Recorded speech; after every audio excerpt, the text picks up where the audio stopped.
Hi, good evening. For this particular discussion post, chapters 15 through 17, I decided to focus on chapters 15 and 16. Chapter 15 was titled Girl or Woman, Dorm or Residence Hall, What's the Big Deal About Language? And I actually found this chapter to be really interesting, given my role as the Associate Vice Chancellor for Institutional Diversity. It is oftentimes a discussion that maybe doesn't happen as often as I guess maybe I think it should. When researching my particular position and some of the personality features and the kind of goals that I went into my position summary with, one was kind of a mastery of diverse issues and understanding the supporting knowledge that goes beyond that.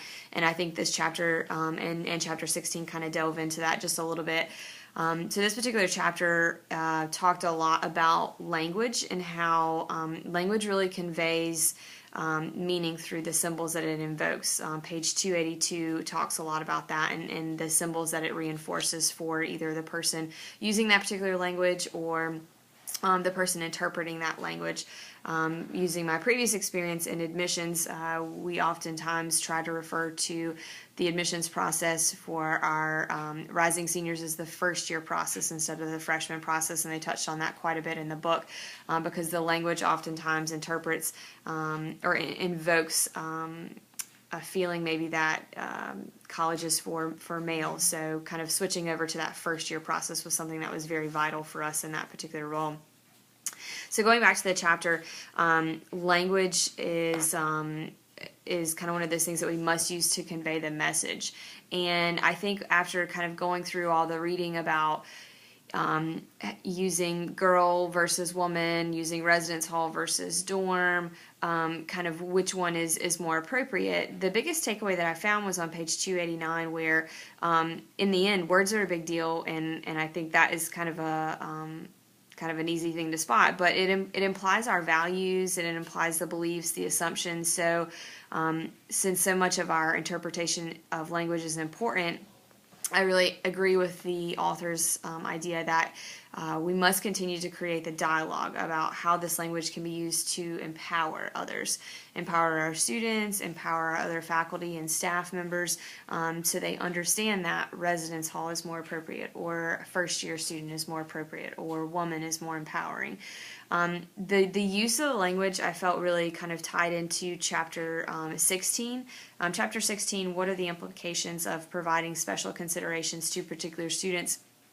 The very first pages of that chapter talked about how it really does begin with the language where in the title itself it said special considerations, where special, the author says, it really highlights the limitations. It's not necessarily being the most inclusive word, and maybe the word accommodations is much more appropriate for us as student affairs officials and higher ed officials to be using when we are discussing these topics with students.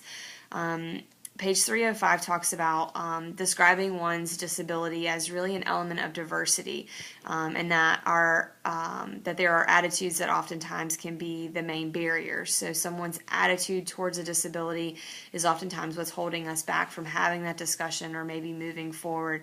And I really liked how the author described that on page 305, because as the Associate Vice Chancellor for Institutional Diversity, having them include diversity as an element here with disabilities kind of helps me when I looked at some of my top priorities for my position and creating a supportive and inclusive, diverse environment that's welcoming.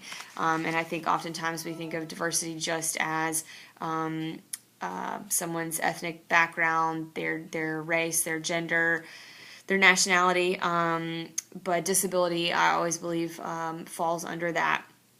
At the end of the chapter, when it kind of ties everything together, it goes back to language, and I keep harping on that because I think it is so important. But it talks about dialogue is really the only way that we can advance our understanding of the disability, understanding of accommodations, and understanding of how, as professionals, we can make students feel more inclusive, make them feel more welcome, and make our faculty, staff, and other students understand the importance of the language that we use to empower these particular students, and to kind of really create an environment where we are educating the whole student and educating every student, and that those are just additional things that kind of go along with the process.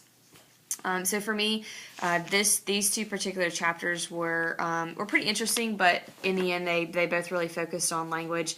And so, as in the head of diversity, I think that language is key, no matter who you're speaking with. So to use it as a powerful tool, powerful in the positive sense. I think that was probably my main takeaway from these chapters.